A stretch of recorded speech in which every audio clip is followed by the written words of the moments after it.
Bismillahirrahmanirrahim. Alhamdulillahi rabbil alamin.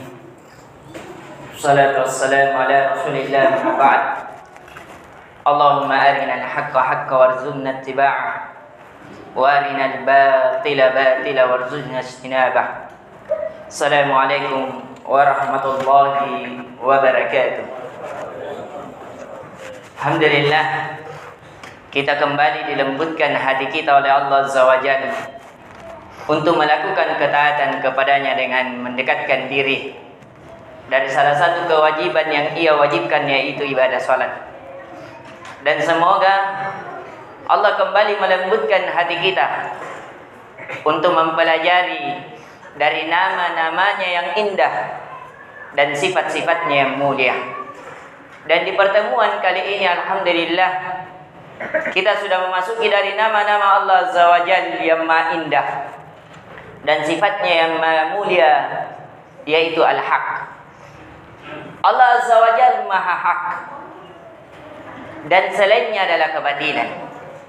Tentu kehakan Allah Azza wa Jalla itu pada zatnya.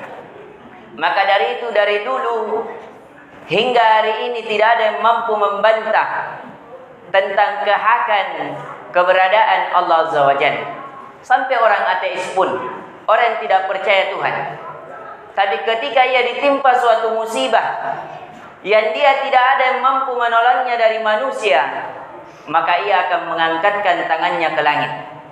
Itu dari fitrah manusia, bahwasanya ketika ia tertimpa suatu musibah yang sangat menyempitkan dadanya, pasti ia menghadapkan kepada Allah Azza wa Jalla. Maka dari itu Allah Azza wa Jalla yang maha hak pada zatnya, dan Allah maha hak pada sifat-sifat dan dari nama-namanya. Maka dari itu, dari nama Allah Azza wa Jalla Al-Haq. Dan ketika kita melihat di dalam Al-Quran, kalimat hak ini terulang sebanyak 10 kali. Di antaranya kata Allah Azza wa Jalla dalam surah Yunus ayat 32, "Fadzalikumullahu rabbukumul haq." Dialah Allah Azza wa Jalla, Tuhan kalian, adalah pencipta, pengatur, pemilik. Dialah adalah Al-Haq. Famadza ba'dal haqqi illa ad-dalal.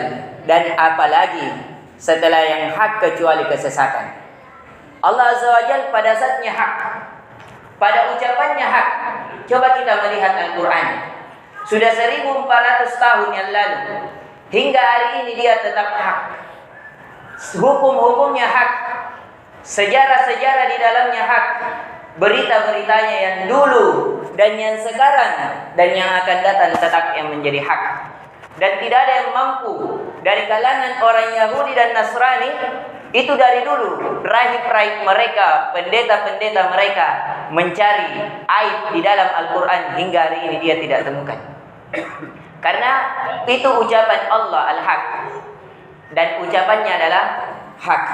Dan begitu juga di ayat lain kata Allah Azza wa Jalla, "Dzalika bi anna Allah huwal haqqu wa anna ma yad'una min duni huwal batil." Dialah Allah Azza wa Jalla yang sesungguhnya yang maha hak, dan apa yang kalian minta beribadah kepadanya selain daripada dirinya yang hak adalah kebatilan. Ini di antara hak-hak Allah Azza wa Jalla yang mesti kita penuhi tentang keberhakan Allah Azza wa Jalla. Dan di antara doa-doa Nabi sallallahu alaihi wasallam agar hendaknya kita senantiasa berdoa agar kita di atas hak. Hati kita hendaknya di atas hak, yaitu di atas keikhlasan beribadah kepada Allah Azza wa Jalla. Para nabinya yang diutus adalah hak. Janji Allah Azza wa Jalla adalah hak. Pertemuan dengan Allah Azza wa Jalla di hari kiamat adalah hak. Balasan yang akan dibalaskan bagi orang-orang yang beriman, yang beramal di kehidupan dunianya dengan kebaikan dan menjauhi larangan, itu adalah hak. Surganya adalah hak, nerakanya adalah hak. Dan Allah Azza wa Jalla memasukkan seseorang ke dalam surga, menghindarkan seseorang ke dalam neraka, itu adalah hak. Maka dari itu, di sini kita bisa mengambil pelajaran. Hendaknya kita senantiasa berdoa dari doa yang kami bukakan. Allahumma arinal haqqa haqqa. Ya Allah, kami memohon kepadamu agar engkau memperlihatkan kepada kami bahwa yang hak itu hak. Wa arinal batila batila warzuqna ijtinaba. Dan jadikanlah kami bahwasanya kebatilan itu adalah kebatilan, dan tolonglah kami untuk menghindar darinya.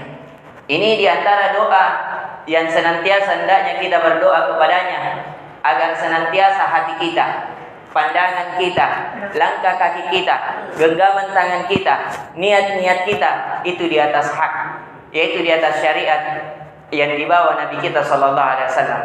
Semoga dengan pertemuan kali ini memberikan pelajaran dan keyakinan kepada kita tentang yang kita ibadai adalah Allah Azza wa Jalla, itu adalah hak. Maka dari itu bisa kita melihat dari Tuhan-Tuhan yang dituhankan. Misalnya di hari ini, hari kurban, di antara orang-orang India menuhankan sapi. Itu adalah kebatilan, dan itu nampak kebatilannya pada saat kesempatan kali ini. Yang menjadikan patung-patung, yang menjadikan matahari dan bulan, yang menjadikan pepohonan, semuanya kebatilan.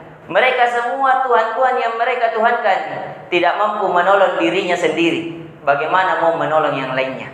Semoga dengan mempelajari al-haq ini semakin menguatkan diri kita di atas al-haq, dan semoga Allah senantiasa menyibukkan kita di atas al-haq. Innahu waliyudzalika wal qadiru alaih.